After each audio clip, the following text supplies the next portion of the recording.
거룩한 주일 주 앞에 나와 예배하시는 모든 성도님들, 영상을 통해서 주 앞에 예배하시는 분들, 하나님의 은혜와 평강이 충만하게 임하시기를 바랍니다. 유대인들의 교육 방법은 아주 특별한 것이 있습니다. 그들은 자녀가 자라서 고상한 꿈을 갖고 매사를 긍정적으로 생각할 수 있도록 교육합니다. 예를 들어서 구약에 나오는 다윗과 골리앗의 이야기를 자녀들에게 가르치는 예입니다. 이때 유대인들은 이렇게 설명한다고 합니다. 얘야, 사울 왕이 이끄는 이스라엘 군대가 블레셋하고 싸울 때 골리앗이라고 하는 아주 크고 장대한 거대한 거인이 나타났단다. 그때 기가 질린 사울의 왕과 이스라엘 군사들이 뭐라고 했는지 아니? 골리앗이 너무 커서 상대하기가 무섭다 하고 두려워 떨었단다. 그러나 다윗은 어린 소년이었지만 생각하는 게 달랐단다. 뭐라고 했는지 아니? 그놈 커서 물맷돌 잘 맞겠네 하고 했단다 하고 말입니다. 그렇습니다. 장대하고 큰 것을 보기에 따라서 두렵게도 볼 수 있지만 크기 때문에 물맷돌 던지면 맞을 때가 많다고도 볼 수 있다는 것입니다. 우리가 아는 바와 같이 같은 이야기라도 가르치는 방법에 따라서 효과가 달라집니다. 어려서부터 유대인 아이들처럼 교육을 받고 자란 사람은 사고력이나 판단력이 비범할 수밖에 없습니다. 그래서 사람은 적지만 전 세계에서 노벨상을 받은 사람이 가장 많은 민족이 유대민족이기도 한 것입니다. 사도 바울이 그런 교육을 받았습니다. 사도 바울은 어려서부터 매사에 긍정적으로 보는 법을 배우며 자란 탓인지는 모르겠지만 예수를 거부하며 핍박하는 자기 동족을 향해서 조금도 절망하지 않는 것을 오늘 본문에 다시 한번 확인할 수가 있습니다. 겉으로 보기에는 하나님의 메시아를 죽인 그 백성에게 소망이 없는 것 같이 보였습니다. 하나님께서 자기 백성을 절대로 버리시지 않는다고 하는 그러나 소망을 그는 가지고 있었던 것입니다. 지난 시간에 살펴본 바와 같이 이스라엘은 구원의 복음을 이미 들었고 충분히 이해했습니다. 그럼에도 불구하고 그들은 복음을 거부하고 구원에서 멀어졌습니다. 이는 그들이 선택받은 백성이라고 하는 교만 속에서 거슬리고 불순종하고 자기 뜻대로 하나님을 섬기는 방법에서 메시아를 알아보지 못했습니다. 그렇다면 이스라엘은 구원받을 수 없는 것일까요? 하나님은 이스라엘을 버리신 것일까요? 이 질문에 대해서 사도 바울은 결코 그럴 수 없느니라고 대답합니다. 하나님의 구원 역사에 있어서 하나님의 섭리를 소개해주고 있습니다. 그것은 어느 시대를 막론하고 하나님은 남은 자를 통해서 일하신다고 하는 것입니다. 이 남은 자, 신실한 사람, 하나님을 온전히 섬기는 사람, 어떤 상황에도 하나님은 은혜로 남은 자를 남겨두신다는 것입니다. 그 하나님의 은혜로 선택하심을 따라 이제도 바울의 시대에도 저와 여러분 오늘 우리 시대에도 남은 자, 더 렘넌트가 있습니다. 그것은 먼저 사도 바울 자신의 경우를 볼 때 그러했습니다. 1절과 2절 상반절 말씀입니다. 그러므로 내가 말하노니 하나님이 자기 백성을 버리셨느냐? 그럴 수 없느니라. 나도 이스라엘인이요 아브라함의 씨에서 난 자요 베냐민 지파라. 하나님이 그 미리 아신 자기 백성을 버리지 아니하셨나니. 이 말씀의 뜻이 무엇입니까? 바울 자신이 왜 이런 말을 하고 있는 것일까요? 바울은 자신이 순수한 아브라함의 혈통에서 태어난 이스라엘이라고 말합니다. 그런 자신이 예수 믿는 사람을 핍박하고 또 죽였던 때가 있었습니다. 그럼에도 불구하고 하나님께서는 그 은혜로 택하셔서 예수님을 만나게 하셨습니다. 믿게 해주셨습니다. 그리고 나가서 지금 바로 그 예수를, 복음을 증거하는 사역자로 삼아 쓰시고 있는 것입니다. 그러기에 사도 바울 자신이 하나님의 은혜 가운데 이스라엘 백성 중에서 남은 자가 되어진 것입니다. 또한 누구보다도 유대교의 골수분자여 기독교를 박해했던 자기를 하나님이 구원하여 쓰시는 것을 볼 때 아직 믿지 않고 거역하고 있는 자기 동족 이스라엘이라 할지라도 완전히 버리시지 아니한다는 것입니다. 참으로 흉악한 바울 자신을 하나님이 불러서 복음의 도구로 써주셨다면 이스라엘도 그렇게 하실 날이 있을 것이라고 하는 소망을 갖고 있습니다. 사랑하는 성도 여러분, 내가 구원받아 하나님께 쓰임받고 있다면 우리 가정에 있는 누구도 다 구원받을 수 있다는 것입니다. 내가 구원받아 하나님의 자녀가 되었다면 우리 동족 중에서 구원받아 변할 수 있다는 것입니다. 통일도 할 수 있습니다. 하나님의 은혜와 능력에 소망을 가지시기를 바랍니다. 하나님은 미리 아신 자기 백성을 버리지 아니하십니다. 육신의 부모들도 그렇습니다. 자기 자식이 비뚤어지고 못됐고 잘못되었어도 아무리 흉악한 범죄를 저질러도 부모는 자식을 버릴 수가 없습니다. 또 기회를 주고 또 품고 또 다시 그에게 소망을 갖습니다. 하물며 하늘에 계신 하나님 아버지께서 그 자녀를 버리시겠느냐고 하는 하나님의 신실하심에 대한 소망인 것입니다. 하나님이 이스라엘을 버리지 않는다는 것은 성경에 나오는 엘리야 시대의 이야기 속에서 찾아볼 수 있습니다. 구약 성경에서 가장 어두웠던 시대 중에 하나는 아합 왕이 통치하던 시대였습니다. 아합 왕은 가장 악한 왕이라고 설명되고 있습니다. 아합 왕은 바알을 섬기는 이방 여인 이세벨과 결혼합니다. 그리고 이세벨이 시키는 대로 나라를 다스립니다. 그 성경의 이야기를 보면 아합 왕은 그래도 순수한 면이 있어 보입니다. 그런데 이세벨은 간혹하고 잔혹하고 아주 옷되기 표독하기 짝이 없는 여인이었습니다. 하나님의 사람들을 잡아 죽입니다. 하나님을 섬기는 제단도 헐어버렸습니다. 그리고는 바알이 비를 주고 아세라가 곡식을 내니 바알과 아세라를 섬기라고 합니다. 하나님께서 비를 내려서 곡식이 자라게 하고 땅이 생명을 내게 하는 일이 하나님이 하시는 일이라고 해서 비가 오지 않도록 했습니다. 엘리야를 보내서 엘리야가 말하면 비가 오지 않도록 하신 것입니다.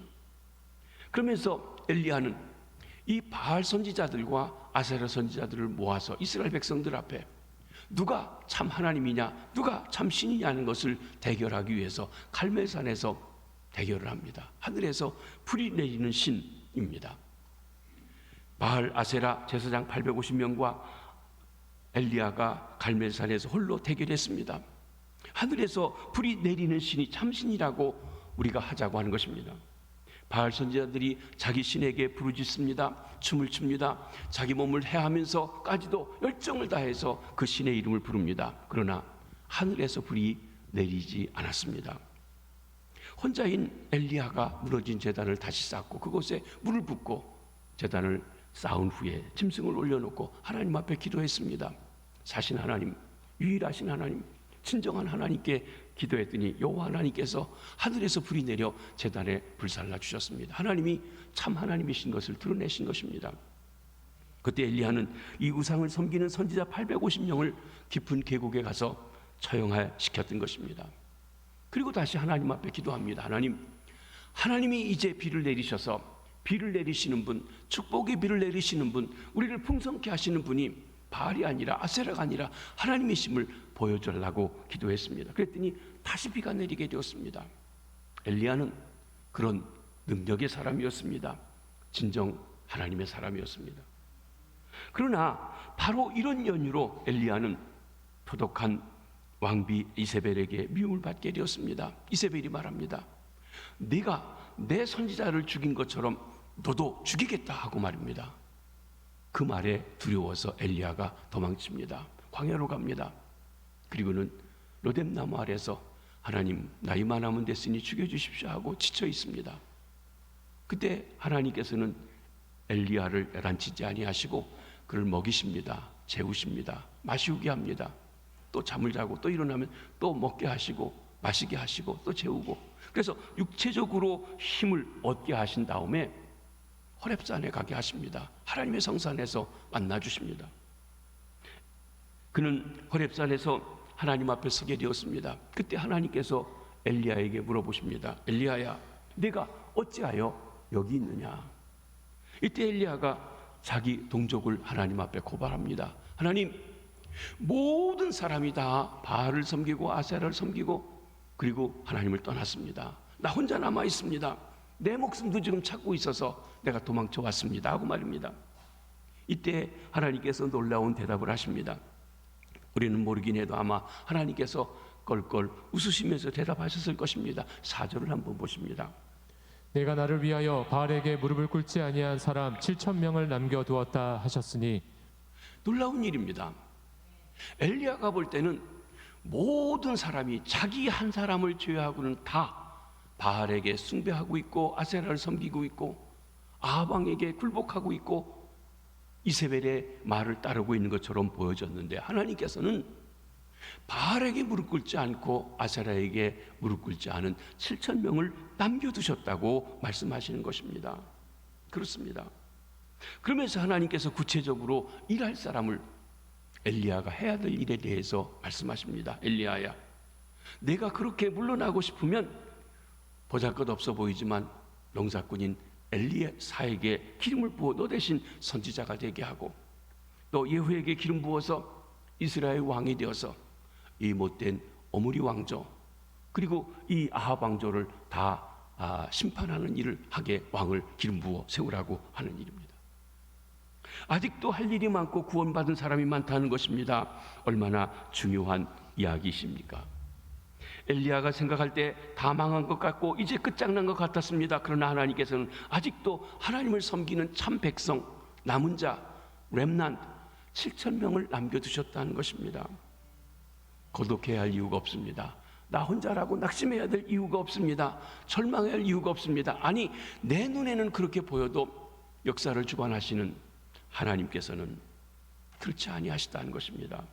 그러기에 믿음이란 패역하고 완악한 백성을 보고 낭망하고 절망하는 것이 아니라 그런 속에서도 역사하시고 인도하시는 하나님을 보고 의지하는 것입니다. 하나님께 소망을 두는 것입니다. 이 믿음이, 이 소망이 저와 여러분에게 있어지시기를 바랍니다. 하나님께서 그 백성을 완전히 버리시지 않았다고 하는 것은 사도 바울 당시의 교회 상황을 보아도 알 수 있습니다. 남은 자가 있습니다. 5절 말씀입니다. 그런즉 이와 같이 지금도 은혜로 택하심을 따라 남은 자가 있느니라. 엘리야 시대 때 7,000명을 남은 자가 있었던 것과 마찬가지로 지금 사도 바울 당시에도, 그리고 저와 여러분 우리 시대에도 남은 자가 있다고 하는 것입니다. 사도 바울은 그 동족으로부터 아주 고독감을 느낄 때 엘리야에게 주어졌던 그 역사를 말하면서 내 눈에 보여지지 않지만 하나님의 은혜로 택함 받은 남은 자가 있음을 믿고 있었던 것입니다. 아마도 그 사람들은 꽤 숫자가 많았던 것으로 보여집니다. 사도행전 21장 20절에 보면 예루살렘 교회 감독이었던 야고보, 예수님의 동생이었던 야고보가 바울에게 이렇게 말합니다. 형제여, 그대도 보는 바에 유대인 중에 믿는 자가 수만이 있으니 그랬습니다. 수만 명이라고 했어요. 다 예수 그리스도를 모르고 메시아를 모르고 그리고 십자가를 죽이고 했을 것이라고만 생각했는데 하나님께서 작은 사람에서부터 시작해서 지금 사도 바울이 낭망하고 있을 그때 그 동족 중에 수만 명의 주님을 믿는 사람들을 하나님이 두셨다는 것입니다. 그렇습니다. 사도 바울 당시에 초대교회에도 하나님께서 남은 자를 두셨습니다. 남은 자가 무엇입니까? 남은 자란 다수가 하나님을 믿지 않고 불신 가운데 빠져 있을지라도, 죄악에 빠져 있을 때라도 하나님을 믿고 의지하고 따르는 소수의 사람을 말합니다. 이스라엘 백성들 대대로 하나님을 믿고 있었습니다. 전통적으로 믿고 있었습니다. 민족적으로 종교 행사를 하고 있었습니다. 그런데도 진실한 하나님의 말씀을 온전히 알지 못하는 그들입니다. 그런데 겉으로 볼 때 그렇다 할지라도 진정 하나님을 알고 믿는 사람을 그 가운데 두셨다는 거예요. 비록 소수라 할지라도 그들이 남은 자입니다. 그러니까 이 남은 자는 신실한 믿음의 사람, 바른 믿음의 사람을 얘기합니다. 형식적이고 이름만 있고 명목만 있는 사람이 아니라 진정한 믿음의 사람을 가리켜 말씀하는 것입니다. 이들은 은혜로 택함 하심을 따라서 남은 자가 되었습니다. 이는 은혜로 된 것인지 행위로 된 것이 아닙니다. 가문으로 된 것이 아닙니다. 혈통으로 된 것이 아닙니다. 로마서의 주제가 다시 계속되고 있습니다. 그렇습니다. 행위에 택하심을 받았다면 은혜가 아닙니다. 은혜와 행위는 양자택일이 아닙니다. 행위는 은혜에 대항하는 것이 아니라 은혜 안에 있는 것이에요. 은혜로 구원받았으면 삶이 변하고 따라가게 되어 있습니다. 그런데 구원받았다고 하는데 삶이 안 따른다고 하면 진짜인지 생각해 보게 됩니다. 정말 구원받았는지 돌아보게 된다는 것입니다. 그러므로 우리의 행위, 봉사하는 것, 희생하는 것, 순교하는 것도 하나님이 감당할 수 있는 힘을 주시기 때문에 그 일을 하게 되는 것입니다. 그러기에 그것도 은혜입니다. 하나님의 은혜로 사는 사람은 수고하고 그것 때문에 칭찬받아도 그것을 자랑하지 않습니다. 왜? 주님이 힘주셔서 하니까 겸손히 하나님께 영광을 돌립니다. 오히려 그 일을 할 수 있게 하신 하나님께 감사하며 그분을 드러내는 것입니다. 그러나 자기 행위로 살려는 사람은 칭찬받기 위해 수고하며 그러기에 자기를 나타냅니다. 알아주지 않을 때 섭섭해합니다. 자기 행위를 위주로 하기 때문에 잘되면 우쭐하고 교만하고 못되면 절망하고 낭망하는 것입니다. 남은 자가 다른 사람들과 달리 어려운 상황에서도 믿음을 지키고 하나님을 의지하게 되는 것, 하나님의 은혜입니다. 우리가 많은 믿지 않는 사람들 속에서 죄악이 관영한 세상 속에서 믿음의 자리에 있게 된 것, 하나님이 우리를 택하신 은혜 때문입니다. 여러분, 여러분의 친척 친지들이 다 믿으시는지요? 왜 여러분의 가족만, 여러분만 그 많은 사람 중에 택하셔서 구원받게 해주실까요? 그것이 은혜가 아니겠습니까? 내가 특별히 잘난 게 있나요? 아니, 냉정하게 볼 때 내 친척 중에, 내 사촌 중에 나보다 더 훌륭하고 괜찮은 사람이 있지 않습니까? 그런데 왜 남니까? 그게 은혜예요. 그렇습니다. 하나님의 은혜가 떠나가지 않는 한 하나님이 택하셨던 이스라엘 백성들에게 소망이 있다는 것입니다. 지금은 참당해 보입니다. 그 가운데서도 하나님의 은혜는 도도히 흐르고 있다는 것, 이것이 사도 바울 선생님의 확신이요 믿음이요 소망이었던 것입니다. 남은 자는 이스라엘의 역사 속에 꺼지지 않고 내려오는 소망입니다. 큰 나무가 베어져도 그루터기는 남아있고 그 그루터기에서 새순이 솟아서 다시 나무를 이루는 것입니다. 그루터기가 남은 자입니다. 그러기에 남은 자는 분명 이스라엘 백성의 소망이었습니다. 동시에 남은 자는 우리에게 아주 중요한 진리를 하나 가르쳐 줍니다. 그것은 지금까지 역사를 통해 입증되었지만 어느 민족이 구원받았다고 할 때 그것이 이스라엘까지를 포함해서 모든 사람이 전부가 다 100% 구원받았다는 말은 결코 아닙니다. 여러분, 우리 대한민국이 세계교회가 복음을 증거해서 선교한 교회로서 참 특이한 한국교회라고 이야기합니다. 왜냐하면 빠른 속도에 많은 사람들이 그렇게 믿었기 때문에 그렇습니다. 그러면 대한민국의 인구 비례로 해서 교회가 얼마나 될까요? 교인이 얼마나 될까요? 한때 막 이렇게 기독교가 부흥할 때 25%까지 갔습니다. 4천만 중에 한 1,000만쯤이라고 했습니다. 요즘에는 20%대, 심지어 19%대라고 떨어지기도 있습니다. 많이 줄었습니다. 여러분, 그러면 대한민국에 구원 못 받았다고 할까요? 그렇지 않습니다. 민족적으로 큰 구원이 우리 민족에게 있은 것입니다. 하나하나 모든 사람이 100% 구원받는 것을 말하는 것은 아닙니다. 유대인들도 마찬가지입니다. 우리는 우리의 상황 보고 여러분, 세상이 말세요 다 끝났다고 생각하지 말아야 됩니다. 오직 하나님의 은혜로 택함받아 구원받은 자만 구원받게 되는 것입니다. 남은 자만 구원받습니다. 모든 사람이 다 그런다고 떨면서 갈 필요도 없습니다. 아무리 암담하게 보여도 하나님이 우리와 함께 하심을 믿어야 합니다. 아무리 절망스러워 보여도 하나님의 역사는 계속되고 있음을 믿어야 합니다. 역사의 종말이 가져오는 것도 인간에게 있어서 인간의 마음대로 되는 것이 아니라 하나님의 손에 있음을 봅니다. 성경의 종말에 대한 예언들에 있는 말씀을 보면 마지막 우리 주님이 오시기 전에는 전체주의 국가가 될 것이고 그 전체주의 국가가 하나님을 거부하면서 대항하면서 몹시 믿는 사람들을 박해하고 핍박하고 어렵게 하고 짐승의 표를 받아서 물건을 사고 팔고 하는 이런 어려운 일이 있을 거라고 하는 예언의 말씀들이 있습니다. 그런데 그때에도 남은 자가 있습니다. 입맞은 사람들이 있습니다. 보호받는 사람들이 있다고 하는 것입니다. 그러기에 그날까지 우리는 아무리 암담한 현실 속에서도 결코 낙심하지 않고 주를 바라보아야 합니다. 그 암담한 현실 속에서도 주님은 주를 위해서 신실한 사람들을 남겨두십니다. 지금도 남은 자가 있습니다. 이러한 믿음으로 볼 때 우리도 바울처럼 우리 민족을 놓고 절망하지 말아야 합니다. 사람들이 아무리 우상 숭배에 젖어 있어도 은혜로 택하심을 받은 사람들이 있다는 확신을 가지고 우리 동족들을 돌아보아야 합니다. 사람들이 아무리 도덕적으로 부패했다 할지라도 그 중에는 경건하게 살고자 하는 신실한 바른 믿음의 사람들, 남은 자가 있다는 확신을 가지고 우리 사회와 국가를 보아야 합니다. 아무리 세상에 오도 하나님이 이 세상에 남겨두신 7,000명의 사람이 있다는 것을 기억해야 한다는 것입니다. 특별히 북녘 땅에 하나님이 남겨주신 남은 자가 있다는 확신을 버리지 말아야 합니다. 이번 주간이 6.25 71주년 주간입니다. 금요일 날이 6.25입니다. 여러분, 우리 역사를 보면 북한 땅이 남한보다 복음이 더 일찍 들어왔고 흥왕했습니다. 원산 부흥의 대부흥, 평양 대부흥, 1907년에 성령 부으신 역사, 교회들이 얼마나 활발했는지요. 그런데 해방이 되고 6.25가 나면서 공산주의가 들어오면서 북한 땅이 전부 어둠의 땅이 되었습니다. 그리고 교회들이 다 문을 닫게 되었습니다. 예수 믿는 사람들은 죽음을 당했습니다.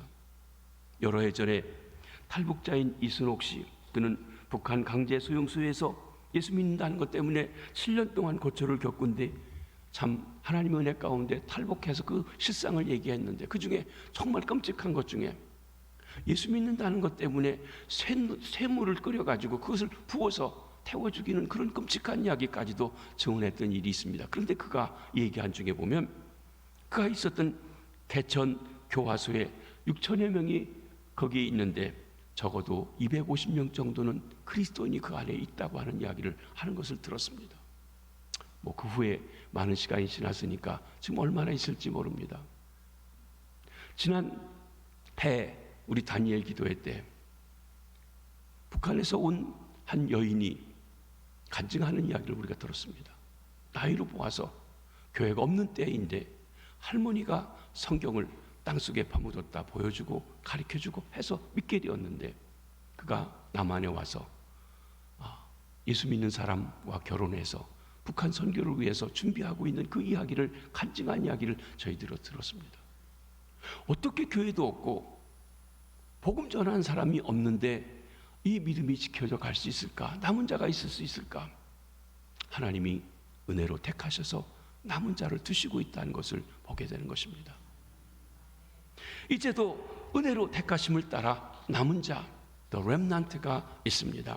그러면 그 나머지 사람들, 택함 받은 순수한 믿음을 가진 사람, 그 나머지 사람, 이건 the rest입니다. 나머지 사람들의 상태는 어떻습니까? 첫째로 우둔해졌습니다. 7절을 보십니다. 그런즉 어떠하냐, 이스라엘이 구하는 그것을 얻지 못하고 오직 택하심을 입은 자가 얻었고 그 남은 자들은 우둔하여 졌느니라. 여러분, 하나님의 백성 이스라엘, 아브라함의 후손, 할례받은 백성, 몇 대쯤 있는 집안이니까 무조건 다 원한 대로 된 게 아니라 그 백성 중에서도 은혜 가운데 택하심 받은 사람들만 구원받게 됐다는 것이에요. 이렇게 구원받지 않은 하나님을 믿는 분위기 속에 있지만 나머지 사람들은 어떻게 됐냐는 이야기를 하시는 겁니다. 먼저 사도 바울은 7절 상반절에서 1절부터 6절까지를 종합해주고 있습니다.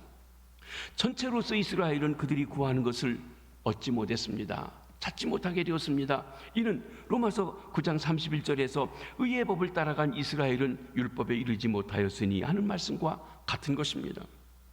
이스라엘이라고 해서, 아브라함의 후손이라고 해서, 할례받았다고 해서 하나님께 의롭다함을 받는 것은 아닙니다.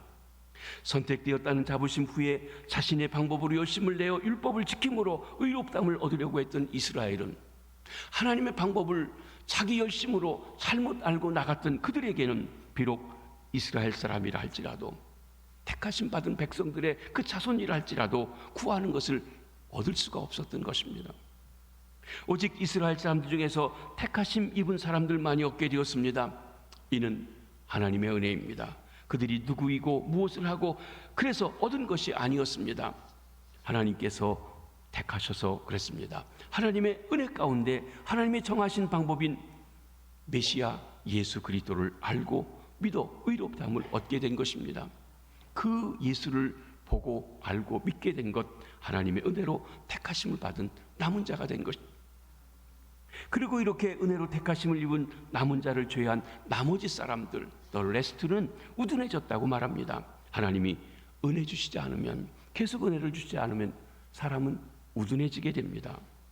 우둔하다고 하는 것은 영적인 일에 대해서 전혀 반응을 보이지 못하는 것입니다. 우둔하다는 말의 원래 뜻은 굳은 살이 박힌다 하는 뜻을 가지고 있습니다.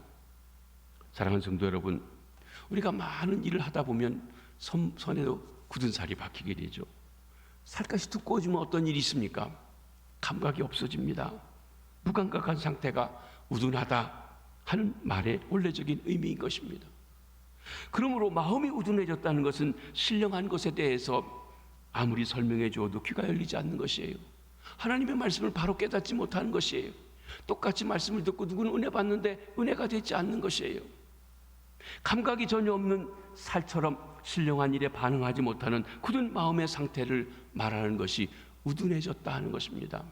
종교적인 분위기 속에 있습니다. 예배 속에도 있습니다. 제사도 드립니다. 그런데 하나님의 뜻을 발견하지 못해요. 우둔한 것입니다. 이처럼 우리가 계속해서 하나님의 은혜를 저버리고 말씀을 거역하면 마음이 굳어지고 우둔해집니다. 하나님의 부르심에 대해서 둔해집니다. 하나님의 요청을 깨닫지 못합니다. 하나님의 뜻에 감각이 없어지는 것입니다. 죄를 짓고도 깨닫지 못합니다. 신약 성경에 와서 디모데전서 4장 2절에 보면 이런 말씀이 나옵니다. 자기 양심이 화인을 맞아서 외식함으로 거짓말하는 자가 되었다는 것입니다. 양심의 화인 맞았다. 여러분, 하나님이 사람을 지으신 것 중에 하나님의 형상 중에 한 가지가 도덕적인 형상이고 도덕적인 형상의 중심이 양심입니다. 우리가 사람이 못되면 양심도 없다고 그러죠. 적어도 양심 속에서 옳고 그른 것, 뻔뻔한 것, 이런 것을 알 수 있는 것을 기본적으로 주셨다는 거예요. 그런데 그 양심이 불에 데워지면 감각이 없어져 가지고 잘잘못도 모르고 뻔뻔하다는 거예요. 이게 바로 화인 맞은 양심이라는 것입니다. 이게 우둔해진 것입니다. 하나님의 말씀이 역사하고 성령 역사하는데도 감각이 없어요. 우둔해진 것이에요. 이 우둔함을 모세와 이사야가 증거해 줍니다. 사도 바울은 모세와 이사야의 글을 인용해서 우둔함을 설명하고 있습니다. 먼저 8절을 보십니다. 기록된 바 하나님이 오늘까지 그들에게 혼미한 심령과 보지 못할 눈과 듣지 못할 귀를 주셨다 함과 같으니라. 심령, 마음입니다. 귀, 그리고 우리 눈, 이게 우리가 무엇인가를 인지하는 감각기관인데 이것이 혼미해졌고 보지 못하고 듣지 못한다고 했어요. 먼저 우둔함은 혼미한 심령이라고 그랬습니다. 이는 그들의 임무와 관심이 무엇인지 알지 못하는 어정쩡한 상태입니다. 말하면 자기가 해야 될 일이 무엇인지 알지 못해요. 의무를 알지 못해요. 졸려서 잠을 자고 있기 때문에 무슨 말하건 무슨 일이 일어나건 무감각한 상태입니다. 여러분, 아마 우리 모두가 다 그런 경험이 있을 거예요.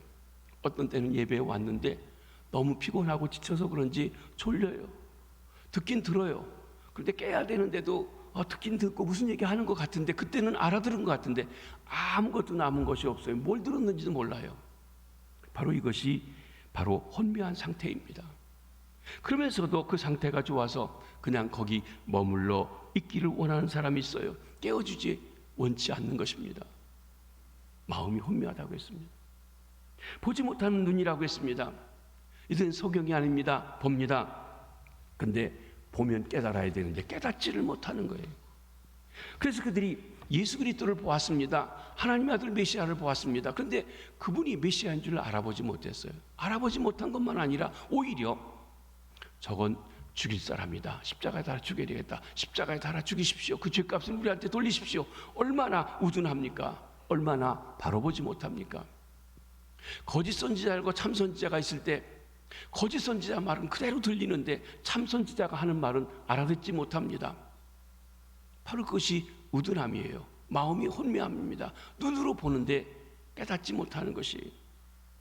듣지 못하는 귀입니다. 그들은 귀머거리가 아닙니다. 듣기는 듣습니다. 그들 깨닫지를 못합니다. 그래서 예수님께서도 말씀하십니다. 뭐라고 합니까? 주의 말씀을 전해주는데 그것을 듣긴 듣는데 들려지지 않아요. 마치 길가에 뿌려진 씨앗처럼, 덜짝밭에 떨어진 씨앗처럼 자라서 열매를 맺을 수 없는 것입니다. 내 마음 때문에 그래요. 그것이 그들의 우둔함을 보여주고 있습니다. 듣지 못하는 귀입니다. 그래서 예수님께서 말씀하십니다. 귀 있는 자는 들을지어다. 귀 있는 자는 성령이 하시는 말씀을 들을지어다. 여러분, 우리가 나와서 앉아서 무슨 소리가 들리는 것이 아니라 성령이 우리들에게 하시는 말씀을 들을 수 있는 귀가 열려주시기를 바랍니다. 만약에 여러분이 어떤 이유로든지 간에 어느 순간인가부터 말씀이 들려지지 않고 은혜가 되지 않고 그냥 멍멍하시다고 한다고 하면 왜 그런지 돌아보셔야 돼요. 혹시 우둔하게 되지는 않았는지요? 왜 그렇습니까? 이렇게 볼 때 우둔함이 보여주는 것은, 우둔함은 보여주어도 보지 못하고 들려주어도 듣지 못하고 그토록 안타깝게 하소연 하건만 마음을 열지 않는 것입니다. 때로는 예수를 오래 믿었지만 은혜 받지 못하는 사람은 설교를 들어도 마음이 강팍해집니다. 이스라엘은 예수를, 메시아를 알아보지 못했을 뿐만 아니라 그를 죽이기까지 마음이 강팍해졌습니다. 이것이 기득권 때문이었습니다. 교만 때문이었습니다. 내가 가장 잘 믿고 있다고 하는 오만 때문에 그랬습니다. 바리새인들이 바로 그렇기도 했습니다. 이스라엘은 기득권을 주장하고 택함 받은 백성이라고 우쭐댔기 때문에 은혜가 없어지고 우둔해진 것입니다. 사랑하는 성도 여러분, 은혜가 무엇입니까? 문자적으로 하면 받을 자격이 없는 사람이 받는 사랑이 은혜입니다. 이 은혜를 받으면 어떻게 됩니까? 하나님께서 깨닫게 해주시는 것이 은혜입니다. 깨달아지는 게 은혜라는 거예요. 깨달아지지 않는다고 하는 얘기는 은혜 받지 못한다는 것입니다. 마음이 열려서 받아들이게 되는 것이 은혜입니다. 내 눈으로 볼 수 없는 것을 보게 되는 것이 은혜입니다. 우리는 이 같은 은혜 때문에 예수님의 십자가를 보고 깨달아 알고, 그리고 내가 바로 내 죄가 주 안에서 사함받게 된 것을 알게 되었습니다. 예수님의 영광스러운 부활의 메시지를 듣고 귀가 열려서 예수님께 우리의 소망이 있음을 알게 되었습니다. 예수 그리스도가 나의 구주라는 고백하는 마음의 문이 열린 것입니다. 이것이 은혜입니다. 사랑하는 성도 여러분, 우리에게 이 은혜가 충만하게 늘 함께 하시기를 바랍니다. 이 우둔함을 인하여 다윗이 기도하고 있습니다. 사도 바울은 다윗의 시 시편 96편을 인용하여 우둔한 자의 모습, 그 결과에 대해서 보여주고 있습니다. 9절과 10절 말씀을 한번 보십니다. 또 다윗이 이르되 그들의 밥상이 올무와 덫과 거친 것과 보응이 되게 하시옵고 그들의 눈은 흐려 보지 못하고 그들의 등은 항상 굳게 하옵소서 하였느니라. 먼저 그들의 밥상이 올무가 되게 하옵소서. 이 말씀의 배후 사상은 이렇습니다. 사람들은 그들의 잔치자리에서 편안하게 앉아 잔치를 하고 있습니다. 여러분, 잔치할 때 우리 마음이 얼마나 흥겹고 좋습니까? 그런데 그 잔치자리가 마지막 자리가 될 줄 모른 채 그렇게 하고 있다는 것이에요. 바로 그 안일과 안정감이 그들의 멸망이 되었다는 것입니다. 그들은 환상적인 안전 속에서 매우 안일하게 평안하기에 그들의 적이 생각하지 않을 때 덮칠 수 있다고 하는 것을 모르고 있었습니다. 이는 바로 사도 바울 당시 유대인의 상태를 말해주고 있습니다. 그들은 우리는 선민이다, 택함받은 백성이다, 우리가 아브라함의 자손인데, 우리가 할례받았는데, 성전이 우리에게 있는데, 이러면서 그들은 안일했습니다. 자기 만족에 빠졌습니다. 선민 사상 자체가 그들을 파멸케 하는 주요 원인이 되고 있었던 것입니다. 저에게 주신 축복이, 밥상이 올무가 되어 걸려 넘어지게 된 것입니다. 이걸 우리식으로 얘기하면 이렇습니다. 여러분, 내가 몇 대째 믿는 집안에 태어났다는 것 얼마나 큰 축복입니까? 지난 주간에 있었던 우리 병신도 연합성회에서 강사님도 그런 얘기를 하셨죠. 어렸을 적에 처음 예수 믿을 때 믿음의 집안에 태어나는 게 얼마나 부러웠는지 모른다고. 저도 어렸을 때 그런 마음이 있었습니다. 그러니까 태어나면서부터 믿음을 가질 수 있는 그런 집안에 있었다는 것이 축복인데, 그것 때문에 오히려 안일하고, 그것 때문에 오히려 하나님의 은혜를 깨닫지 못하고 있다고 하면 그것이 올무가 되고 있다고 하는 것을 말해준다는 것입니다. 이스라엘 백성들이 바로 그런 위치에 처해져 있었습니다. 그들의 눈이 흐려보지 못하게 하옵소서. 그들의 등은 항상 굳게 하옵소서. 이들의 눈은 어두워졌습니다. 그들의 허리는 굽어졌습니다. 그러니 이제 더 이상 올바른 길을 갈래 갈 수 없게 되고 만 것입니다. 이스라엘은 그들이 거국적으로 메시아이신 예수와 그의 복음을 배척한 이후로 그들은 정치적으로 뒤범벅이 되었습니다. 그들의 의도와는 다른 길로 출다름치면서 이제 그들을 압제하고 있는 로마에 의해서 파멸을 재촉하고 있을 뿐이었습니다. 굽은 등. 여러분, 사람이 이 등이 허리가 반듯해야만 건강하답니다. 구부러지고 있다고 하는 이야기는 뭔가가 지금 내 몸에 건강에 안 좋다는 것을 이야기해 준다는 겁니다. 굽은 등. 그렇기 때문에 통상 슬픔이나 두려움, 억압 등 무거운 짐을 지고 있는 모습, 평강이 없는 상태를 말해주는 것이 굽은 등입니다. 우둔하여지면 평강이 없습니다. 어느 날 우리 중에도 교회는 왔다 갔다 합니다. 난 예수 믿었다는데 직분이 무엇이다 합니다. 그런데 거짓된 안일에 빠져서 잘못된 신앙 가운데 있지는 아니하신지요. 종교적인 형식에만 매여 있는 사람, 교회는 들락날락하면서도 밥상이 올무가 되고 덫이되고 거친 것이 될 수도 있다고 하는 것입니다. 여러분 중에 이런 사람이 하나도 없게 되시기를 바랍니다. 우리는 하나님의 은혜를 떠나니가 우둔하여지는 모습을 살펴보았습니다. 얼마나 끔찍한지요. 이에 비해서 하나님의 은혜를 입었다는 게 얼마나 크나큰 축복인지요. 왜 하나님께서 나 같은 사람을 택하여 주시고 말씀이 들려지고 믿어지고 하나님의 나라를 위해서 써주시는 것일까요? 믿으려고 생각도 않았고 믿고 싶지도 않았던 나에게 듣는 귀를 주시고 보는 눈을 주시고 깨닫는 마음을 주셨을까요? 아무리 생각해도 감사하고 감사한 것뿐입니다. 사랑하는 성도 여러분, 자기가 하나님 앞에 왜 선택되고 구원받았는지 아무리 생각해도 그 이유를 알 수 없어 감사하고 감사하는 것이 은혜 받은 성도의 특징인 줄 믿습니다. 우리의 가장 큰 수수께끼는 왜 저 사람은 우둔하게 되셨을까라고 하는 것이 아닙니다. 어떻게 나 같은 사람을 예수 믿게 하시고 써주시고 구원해 주시는가라고 하는 것입니다. 자기 자신을 하나님의 은혜 아래서 돌아보시게 되기를 바랍니다. 말씀을 정리합니다. 하나님은 어떤 환경 속에서도 신실한 자들을 남겨두십니다. 하나님이 그렇게 하십니다. 마지막 때여 갈수록 다 세상에 휩쓰여 갈 것일지도 모릅니다. 그래도 남은 자가 있습니다. 인침받은 사람들이 있을 것입니다. 하나님의 은혜요 신실하심 속에서 남겨두실 것입니다. 그러기 지금도 아니 영원토록 남은 자가 있습니다. 저와 여러분이 바로 그 남은 자가 되시길 바랍니다. 그렇다면 이제 하나님의 은혜와 신실하심을 감사하며 찬양하며 살아가시기 바랍니다. 그리고 오직 하나님의 은혜와 신실함에 소망을 두시기 바랍니다. 지금도 남은 자가 있습니다. 기도하시겠습니다. 하나님 아버지, 어둠의 땅이요 절망의 땅이요